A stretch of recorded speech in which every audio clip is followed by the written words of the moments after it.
Sabrina, welcome to Constituting America's Constitutional Chats. We're going Oh, to ask you to make a few opening remarks about today's topic, and then we'll go to questions. cool.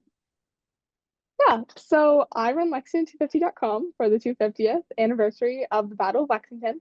And it all started, well, okay, so when I was 6, I got obsessed with Hamilton. I loved it. It was my favorite thing. And then there's this show called Liberty's Kids from like the 90s. And it's a very odd show. It has like a lot of like really high level actors in it, but it's an animated show. And there's a Lexington episode. So I saw that, and then something clicked in my brain that I was like, wait, hold up. The same things that like my town where I live and I ride my bike regularly, is connected to Hamilton? Like what? And then I ended up just being completely fascinated by it, and that kind of became my thing. And then I wanted to share my love with others. So it first started out with just merch. And then after that, I wanted to invite my friends to Patriots Day, which is the holiday on the third Monday of every April. And it's the day that the American Revolution started. That was the April 19th of 1775. And yeah, then there wasn't really an easy way to do that. So I was like, you know what? I already have this. Let's just build it myself. So now it's easy and I can send a link out to my friends and yeah, and it's all been gearing up for this year. So April will be a really fun month in Lexington. No, that's great. And that's so exciting. And Janine, I know you had a great interview with Sabrina, and I'm sure you've got lots of great questions for her. So we're going to go ahead and turn it over to you. Sabrina, this is Janine Hello. Turner. Hi, it's so good to see you It's good to see you as again. well. I know. We, we had a wonderful interview together for American Okay. Exceptionalism. We talked at length about what happened on that fateful Yeah. day, and then I visited on that day. Not on that day. I'd have to time travel if I visited in that day, which would be really cool. I'd like that. If there were ever a day I'd like to try time travel too, it would be that day. I would But I agree. visited. Yeah, wouldn't it? I Right? visited and saw all the spots, about what happened that night, that day, the shot heard around the world. So why don't you tell us about the history of the shot heard around the world and what happened that day? And we always put the two together, Lexington Concord. Yeah. It seems to go together. But why don't you tell our listeners and our students who are listening today about the significance of the bravery? We just had Veterans Day, Yeah. the bravery of our founding fathers, who really were our veterans, that fought for our liberties. Yeah. So I think the story really starts with the night before, on April 18th, 1775, Paul Revere and William Dawes get um, get sent off to go warn John Hancock and Samuel Adams that the regulars are coming for them in Lexington. You have to go warn them. And then they also wanted to go to Concord as well because there was other arms there. So they went. So yeah, not Hancock and Adams. Revere and Dawes go to Lexington. They get there. They say, Hancock, Adams, we gotta go. Let's go. Because they've been to this house multiple times before then.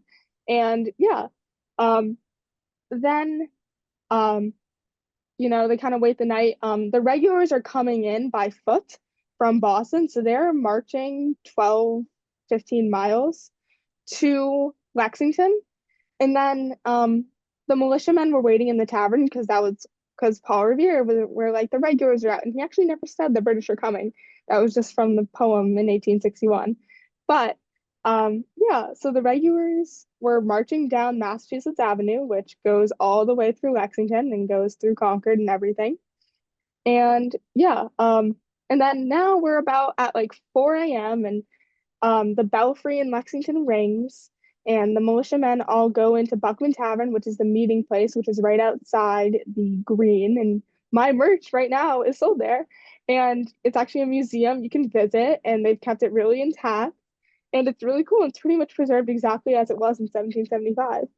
So yeah, the militiamen waited there and just saw the British, and then once they saw the British, because there wasn't much in the town, you could see them from miles away, especially with their bright red coats, because they're bright.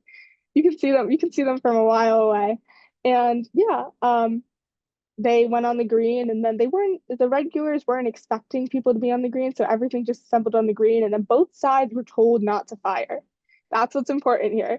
But we don't know who, but someone fired, and then both sides were confused, and just a skirmish happened. And then they marched on to Concord. They had the Battle of Concord with the bridge and everything. And yeah, that one's a little more straightforward because they knew what was happening from Lexington. Lexington was the first shot, but Concord, they knew what was happening. And then on the way back at a site called Miriam's Corner, which is actually right near where Louisa May Alcott's house is, if you can visit that, it's called the Orchard House. And yeah, you can go back, and then they start at Miriam's Corner, and then they have essentially a ton of little mini battles all the way back to Boston. So that's really what happens on April 19th, 1775. And that's really when everyone says, man, okay, this is a battle. This is a war. Okay, awesome. You just always amaze me. You're exceptional. And your love of history and love of our country and love of our founding. And so let's go back a little bit. 1775, the regulars were coming. We always say the British are coming, the British are coming, because that was the famous poem, right? You know, the British are coming, the British are coming. But it's really the redcoats were coming. There are And there are a lot of words for like the regulars. So like you'll see regulars, redcoats, lobsterbacks. There are like everyone calls them something different, just no one called them the British, because that would have been really confusing. Because everyone was British back then. What do you mean the British are coming? Like my next door neighbor's coming, or like the regulars? so what was really said? We think it was most likely was the regulars, and you'll hear in all the reenactments the regulars. So I just go with regulars or redcoats, but yeah. The regulars, which meant regulars signed up militia, army, the redcoats, Yes. they were fighting. And so they had landed in Boston, the regulars, the British, Yes. and had heard that there were ammunitions in Lexington and Concord. And so they were just in Concord. So they were traveling. Okay, they were traveling to Concord, and they happened to stop off, I guess, at Lexington, which you can explain in just a second, before they reached Concord. But explain too that Samuel Adams was the cousin of John Adams, and John Adams was our second president. Samuel Adams and John Adams were both from Massachusetts. They were cousins. They were instigators in this drive for freedom. So talk about the fact too that Samuel Adams, actually, I've seen this house. They were actually in Lexington meeting with John Hancock. So talk about the history of John Hancock and Samuel Adams and why they were there in Lexington that night, and why the British who landed in Boston got on their horses to travel. Because I mean, it's not very far, but it took me 45 minutes by car to get there, And then also you were telling the stories. One person came by land and another came by sea. Yeah. Another great founding father traveled by sea. And then there was the lantern, one if by land, two if by sea. So if you want to explain all that, what happened that night? Why were Hancock and Samuel Adams actually there at that house in Lexington? So actually, John Hancock probably grew up in Lexington. That house that they were staying in was his grandparents' house. He would have spent a lot of time there. His parents died, and he was adopted by his uncle. So, but we think before he was adopted by his uncle was a wealthy merchant, and yeah, and he had a very grand house and all of that in Boston. But I think a majority of the time he spent in his house with his grandparents, which is in Lexington. And then, so the Reverend at the time, Jonas Clark, his wife was also cousins with John Hancock, Lucy Bowes Clark. And so they were all in the house. And then, so the regulars were going to Concord, but they were like, hey, well, while we're at it, I mean, John Hancock and Samuel Adams are like funding this thing. They're the ones with the money. So I think we should go to them and like just like capture them, get them out of the way. But that didn't go so well because we had the Battle of Lexington. And that's why Revere had to ride out. And then the one if by land, two if by sea part was from Dr. Joseph Warren. Dr. Joseph Warren was the one who sent out Revere and Dawes. And Dr. Joseph Warren was like, okay, I'm going to go into the lantern. If the regulars are coming by foot, I will put one lantern up. If the regulars are coming by sea, I will put two lanterns up. And that's how they communicated. But so Dobbs, we don't hear much about him because We do there not wasn't hear a much poem. about William Dawes. Mainly Yeah, tell us because of the about him, poem. Dobbs. He's my favorite. William Dawes was a rower actually, and I row as well, so I think that's really cool. But yeah, William Dawes was essentially just Paul Revere's counterpart. But Paul Revere at the time was 45, and William Dawes was about 26.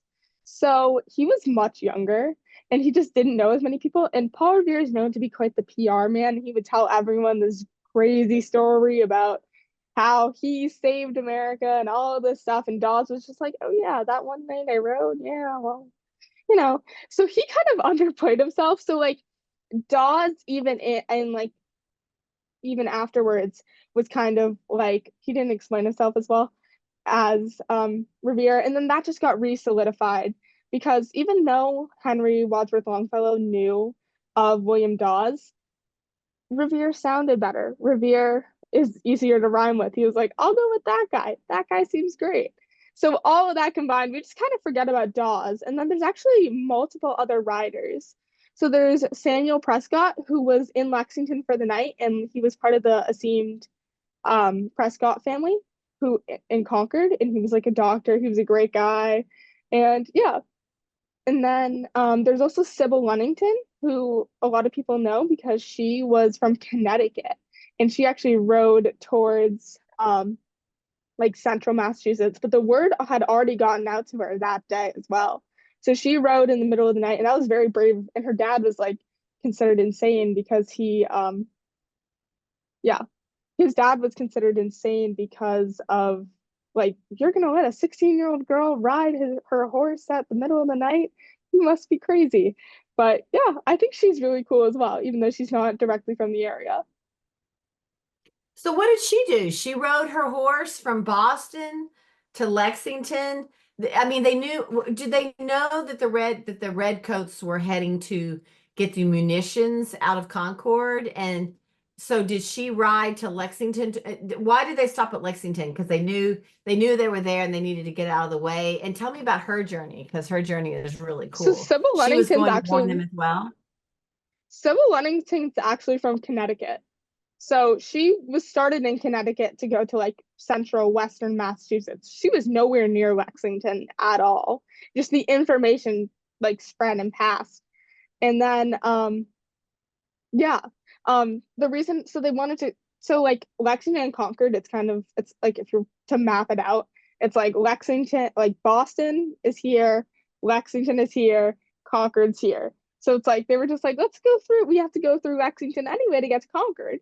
Let's go and let's pick up Hancock and Adams, and then let's go to get those arms.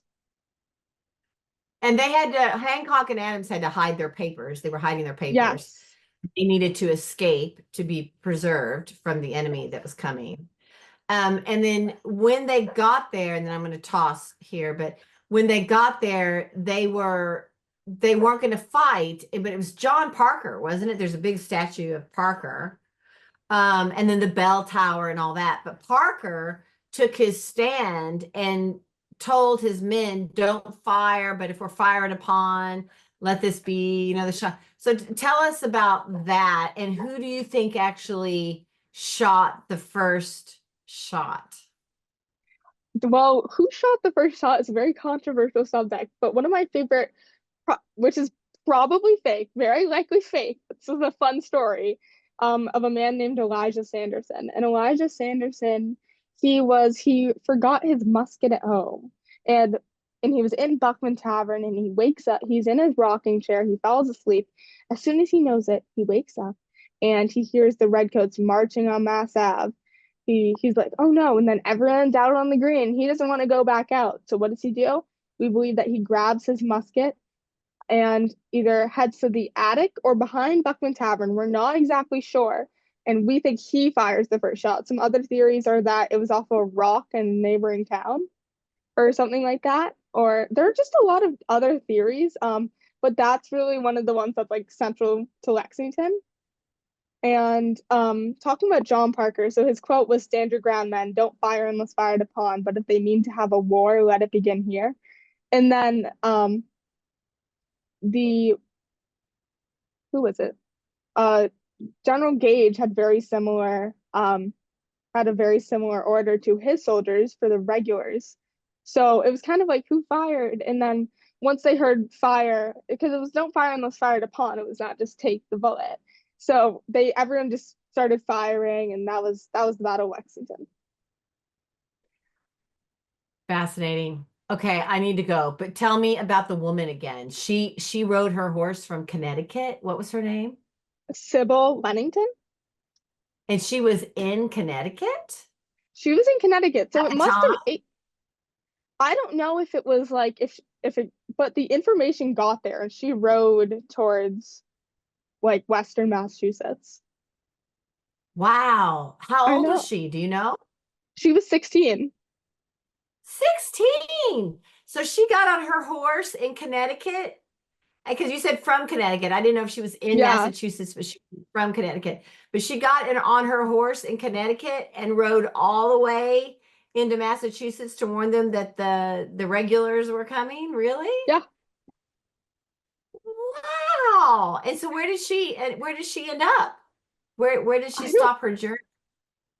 I don't exactly know where, just I know somewhere she doesn't make it past like Worcester, which is an hour outside Boston.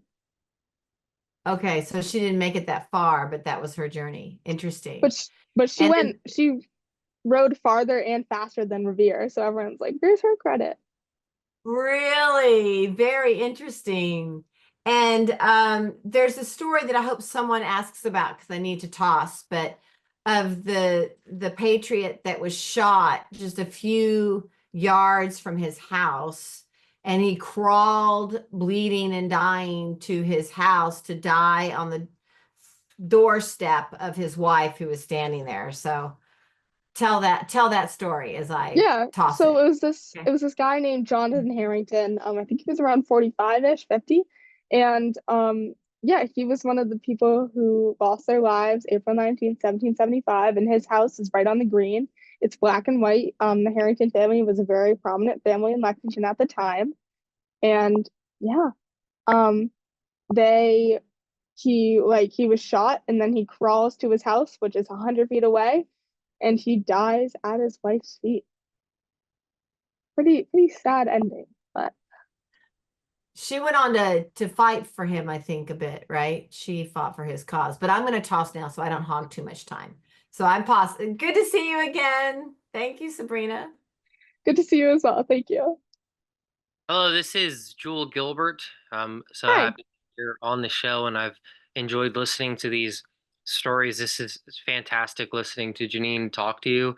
I encourage and will be watching the episode with you two, and I can't wait to watch that because the narrative that you two have been spinning will keep everybody engaged and listening, and I can tell part of maybe what got you interested with Hamilton because those stories of people and those stories of the things that have universal significance um, are powerful no matter really how long ago they happened. But the fact that that's our heritage makes it that much more important and an entry point for students who may not feel close to it to get close to it. So I'm really interested in that. Before I ask some more questions about that, though, is there any other anecdotes or things you think are really powerful that you'd like to share? Because you just had so much. I don't know if you'd ever run out. Are there any more that you think we'd like to hear? Or that you really feel strongly about that you didn't get to go in depth on? Or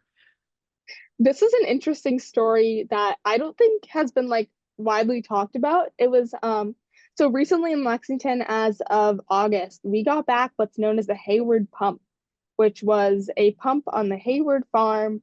And the story goes that the regulars are coming back on April 19th from Lincoln, and which is neighboring to Concord. So they're coming through Concord and Lexington, and they're on the field, and it's actually in the Minuteman National Park, the site. So there's a regular, and then there's Jonathan Hayward, and there's both.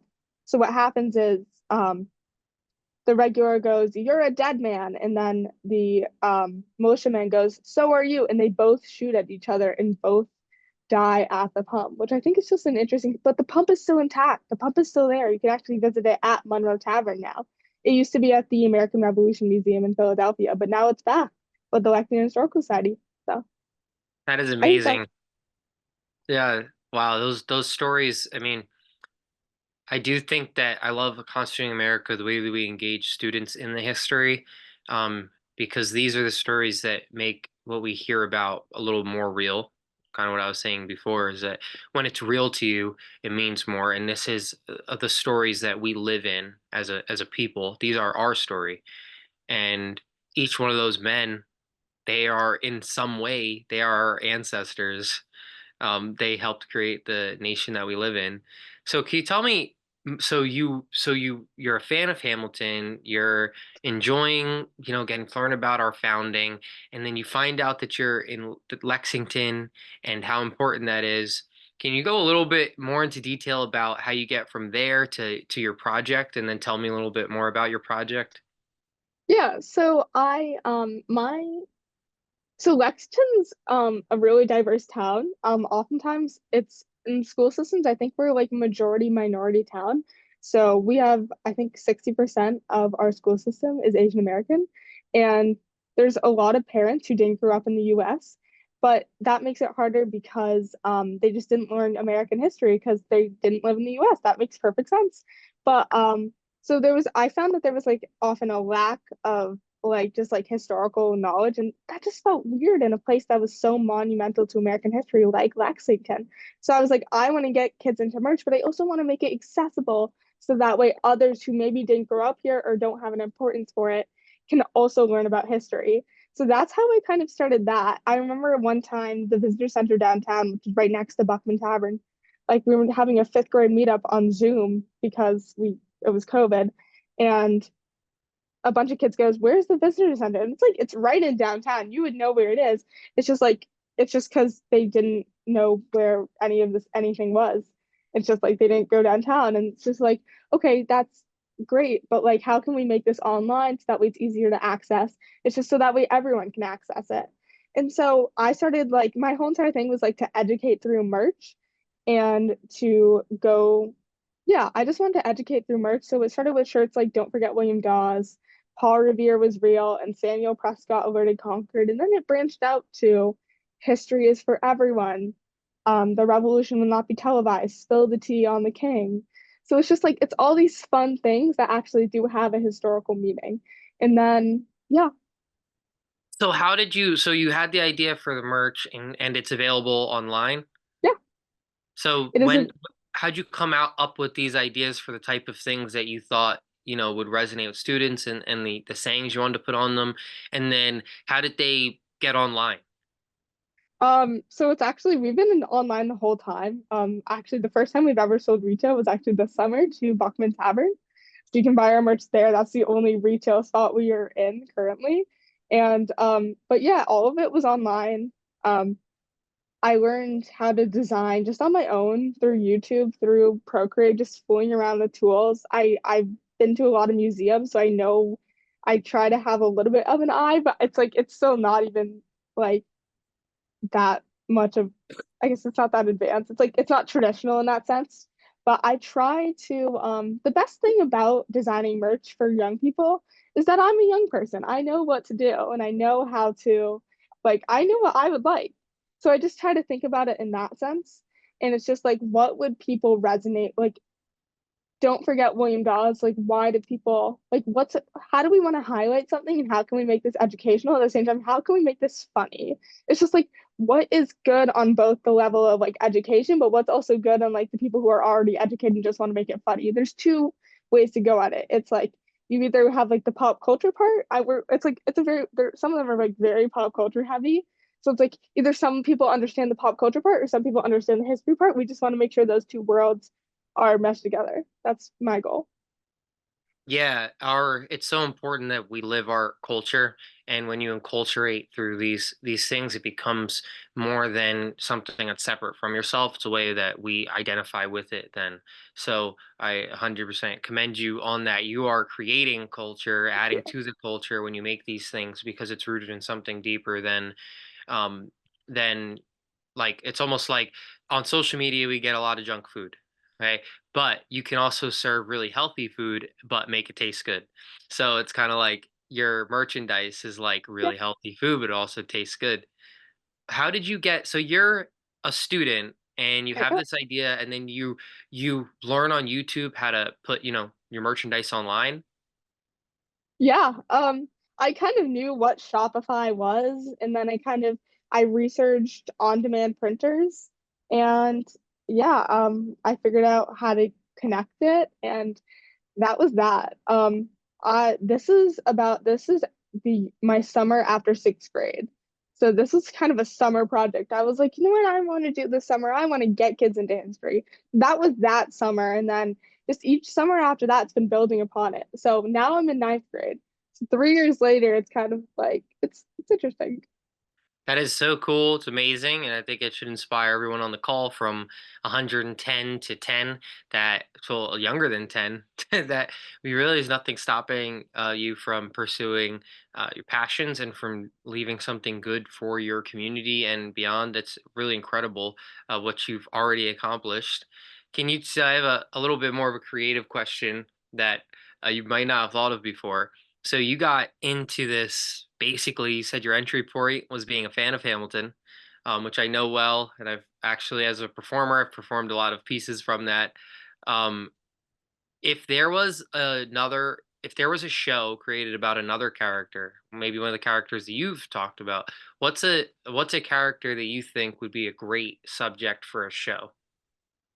Yeah.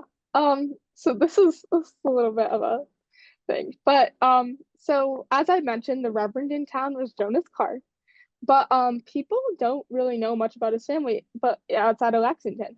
But he had a daughter named Elizabeth. And Elizabeth Clark, she was 12 at the time. She was the eldest daughter, very much giving Angelica vibes from Hamilton.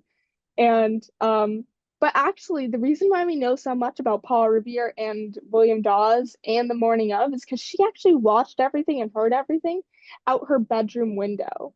And so I actually, with my mom, I've written a picture book about it, and that's going to be released soon, hopefully. So I think if I were to do a show, it would definitely be about her because I think she's so cool. And when I was younger, I really wanted to see young girls in the revolution. That was just not a thing. I was always like, yes, we helped our mothers with the cooking and cleaning. And I was like, but I want more. Like, what did you? But so she essentially wrote everything down. So I've kind of nicknamed her the Midnight Writer. So that's who I would probably make a show about. That is incredible, and I bet our audience is going to love that book. That's so cool. I'm looking forward to hear all the questions that Pranarvish asked you as well. It was great meeting you, It was and nice I'll to pass meet you as it well. along. Thank you. Hi, so I'm Panarvish, freshman at Rice University. Nice to meet you. Nice to meet you as well. It's been great hearing some of the stuff that you've had to say about the Battle of Lexington and just the entire process as a whole. And I'm kind of curious. After I was looking at your website, I just thought it was so interesting. What was kind of the main message that you wanted visitors to kind of take away from looking at your website? We have a shirt for this, but history is for everyone. It doesn't matter where you're from or who you are or like what your abilities you have. It's just like the one thing, as I've said with Lexington before, is the one thing that makes us all Lexington, even though we come from completely different places, is that we're all in the place where we're all in the same community where the first shot of the American Revolution was fired. Like we are all from Lexington, even if we don't identify as even American, we are all from Lexington, and that's really the main thing. And I want to just share that with others. Nice. And so, how did you kind of decide what parts of the battle you wanted to focus on in your website? Were there ways you kind of filtered out key events, key figures? What was the process in making this website? The process was first like it's just who's the most famous. The Battle of Lexington, if you ever go to the reenactments, it's only about 15 minutes long. It's not, it's very short. So it's kind of, I really try to focus in on from April 18th, 1775 to 8 p.m. to that 8 a.m. to the Battle of Concord. And that's really my time frame. So that's kind of how there's not much in because there's just not that much information out there, right? So you kind of have to look for these stories. Like you have to look for these stories of Elizabeth Clark. Like no one knows any of the people in town who we talk about. So like no one knows what the drummer boy's name is. His name is William Diamond. There's actually Lexington's home to the biggest youth fife and drum corps, which is called the William Diamond Fife and Drum Corps. And yeah, there wasn't much information to filter out. It's just how much can we add in. Hmm. That's nice because I mean, you're able to kind of put in pretty much every single thing that really happened. And as you were kind of looking through this information, was there anything really, really surprising that you kind of found out about the Battle of Lexington? I mean, it's just like I mean, you didn't know anything before. It's just like, Mm. yeah, he was like, who fired? Who fired? I don't know. And then bang, bang, bang, bang. And then they march on the Concord. That's all you hear. But it's actually there's just so much that leads up to it. It's just like every single thing, every single event that happens prior to the Battle of Lexington was essential to making sure the Battle of Lexington happens. So that's really, yeah. Nice. And so sometimes as you're looking through the history, there's some sort of gaps or limitations that, naturally just happen to happen. So how did you kind of go about these gaps? Did you talk about the gaps in your website? Did you try to figure out other conspiracies or anything of that sort? Yeah, so first, on the website, if there is any information that's like not really clear, we kind of say like it's not clear, but here are some theories. And then actually, with my book, because we don't know that much about Elizabeth Clark, the whole entire book is centered around a letter by is from 1841, so when she's 66 years old, and she's yeah, so the whole entire book is centered around that letter. So I actually got to read that letter, which was really cool. And so it's just like you can go to the Historical Society archives and it's just you get to look through the documents from the actual time period. It's just there's so many people who are willing to help you. And that's really how I found like that's you just have to go straight to the source. There's no other way to do it. You just really have Mhm. to. So I think the website definitely would not have happened if I didn't live in Lexington, if I wasn't part of the historical society. It definitely was all because of right time, right place. Definitely. It probably required a lot of searching and a lot of research beforehand. So really cool to hear. Um, when it comes to someone who's, I guess, learning about the American Revolution for the first time, what do you think your website kind of does that's really helpful? Because I've seen it and it has been very helpful for me as well. What do you think is some of the best parts of your website? I definitely think the merch and the blogs are something I'm really proud of. I try to create things that are like focused on pop culture. I want to make it easy. I don't want you to think about that you're reading history because that's not fun. Like it shouldn't Hmm. feel like you're in history class. It should just feel like, you know what?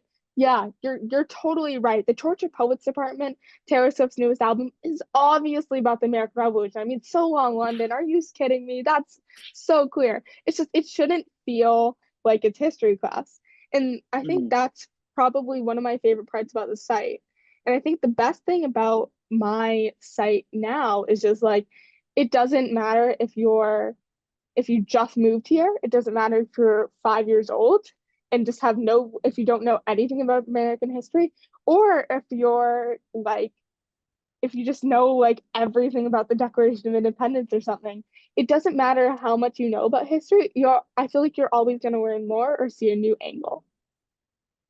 That's super cool. And so, did researching any of this kind of change your own perspective about the Battle of Lexington and the American Revolution? Researching this, I guess. I mean, I don't really I think I didn't think I really had any opinions. I didn't realize how big the problems I was noticing actually were. And over time, as I've become more involved, I've seen them play out in real time. Nice. That's super cool to hear. What do you think was one of the hardest parts about building the website? I guess building the merch that you kind of had to overcome. Yeah, I definitely think it's just like getting kids excited. Like kids, it's just like we don't want to learn history. We're already in school 7 hours a day. It's just like going that extra bit to make kids interested was really difficult at the same time. And then there were also people, it didn't even matter. It was just like, well, people just don't have time. They don't want to learn the history. And I was like, but you just don't, it's just hard to make it easy for them. This is kind of a widespread thing. And it's just like, yeah, I think people do want to learn the history. And I think you just have to make it easier for them. You know what I mean? That was kind of my whole goal. Nice. And that's really amazing. I mean, especially in our generation, it's not as common to be able to learn about the American history and everything. So this is definitely something really amazing that I was able to see. What do you think are some kind of skills that you learned or tools that you kind of learned as you were able to make all of these different things about the Battle of Lexington?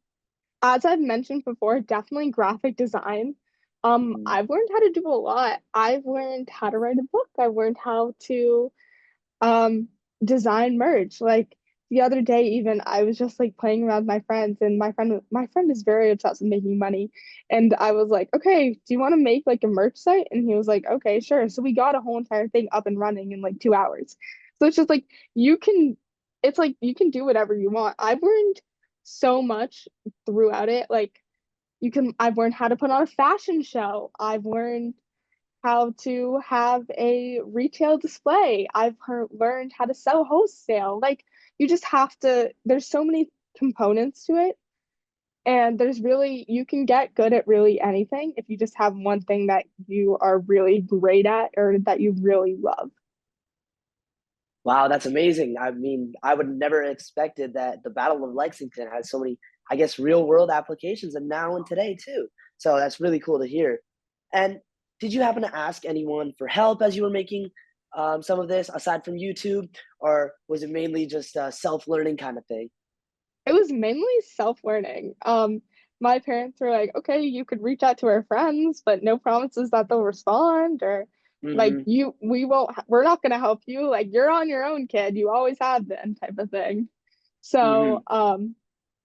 yeah, I definitely could say that the Historical Society has been an amazing help, especially Sarah and Carol, because they have both been really instrumental. And like Sarah to begin with has like started, I've known her since I was 6, and like Carol has done the fashion show with me and everything else. So they definitely have been some of the two biggest fans, and just everyone else at the Historical Society has been great. Just like depending on what we're talking about. But yeah. Definitely. And then, do you happen to have any future plans for this website or the merch or anything of that sort? Well, right now, since it's November and the 250th is April in 2025, I'm Mhm. very focused on right now and in the present. But the book was kind of one of the things in the future. Um, I think I don't really know what I'm going to do after the 250th, but I definitely want to still make history accessible. And that's kind of my goal. My goal is to still create histories for everyone, and maybe there's something out of that. Definitely. It was great talking to you, and I'm super happy that I was able to meet you. I'll pass it over Likewise. to Kathy right now for Great. some audience questions.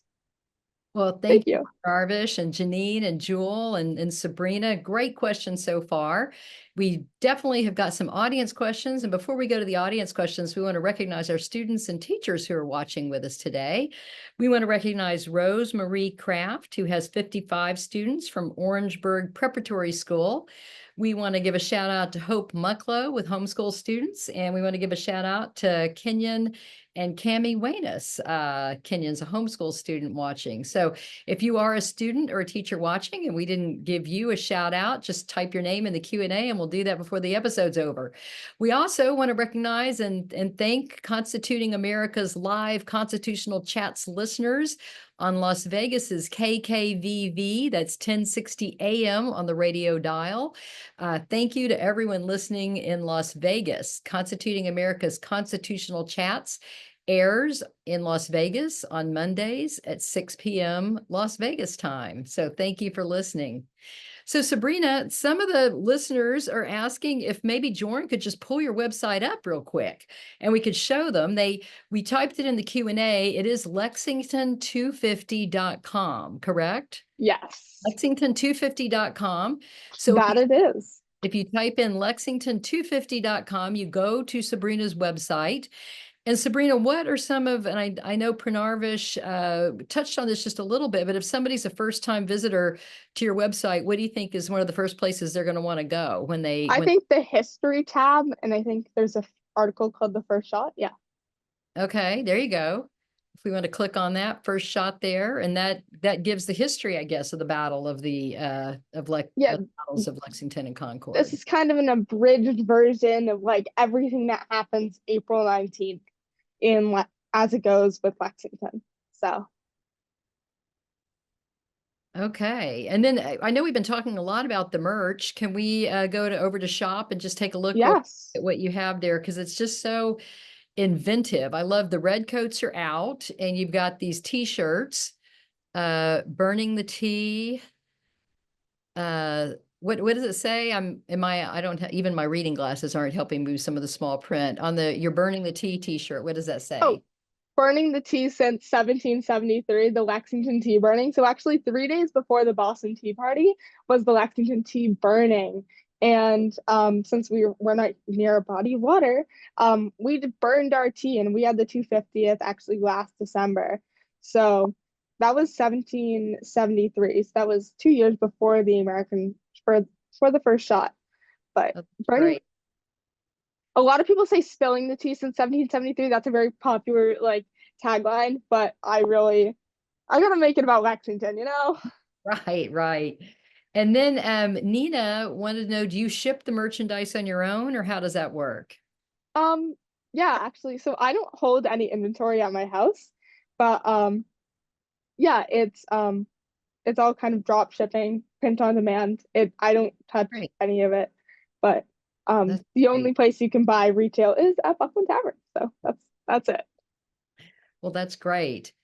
So Margarita Corvez asks, how can we make history more engaging and relevant for students to foster a deeper appreciation and understanding of its importance in shaping our present and future?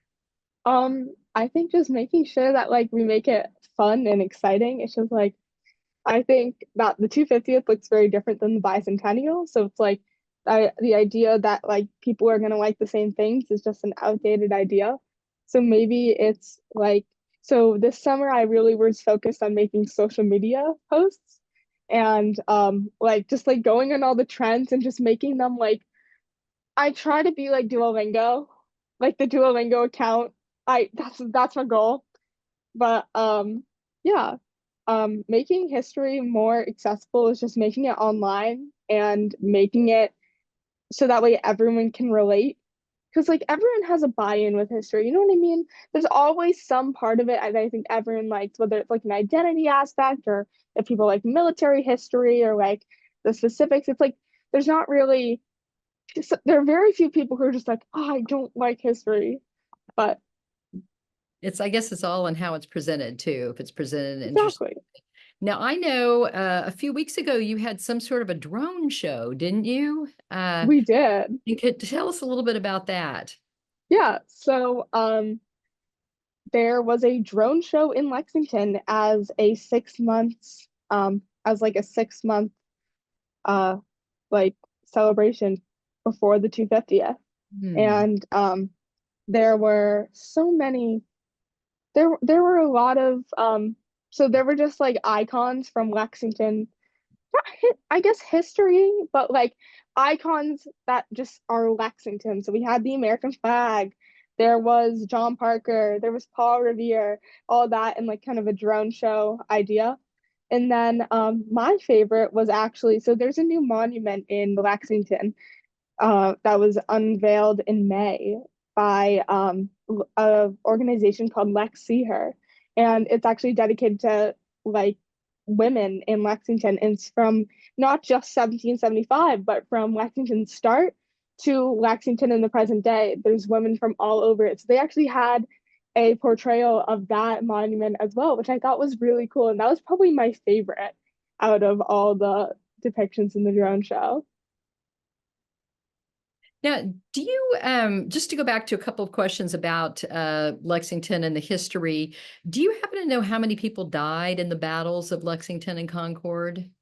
Concord, I'm not sure, but I know in Lexington there were 8 people in total. 7 were from Lexington, 1 guy from Woburn. So Okay.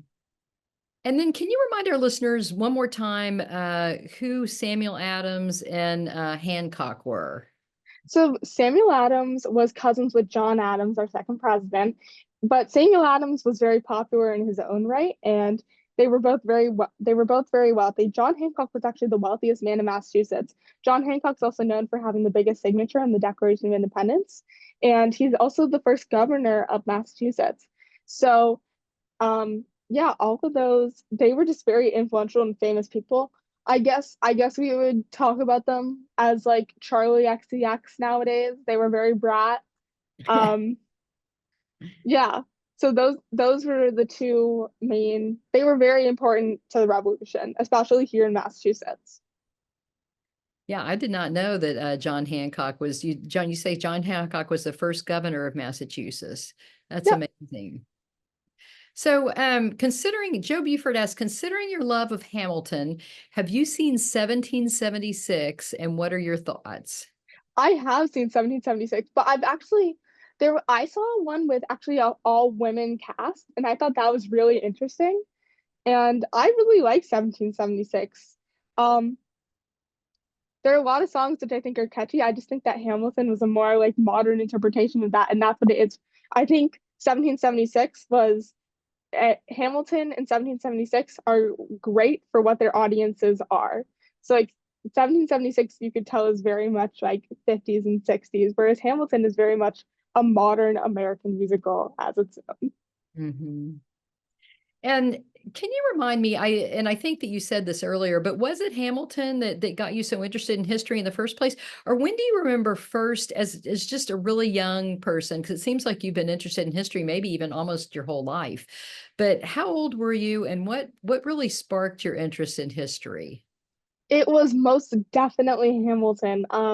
So my parents got tickets to see the original show, and they were like, let's play this in the car. And then I was just like, I loved it. I was so excited. It was my favorite thing. I've been Hamilton. I was Hamilton for Halloween. I've been Hal from since that point on. So 6 years old, all the way till now.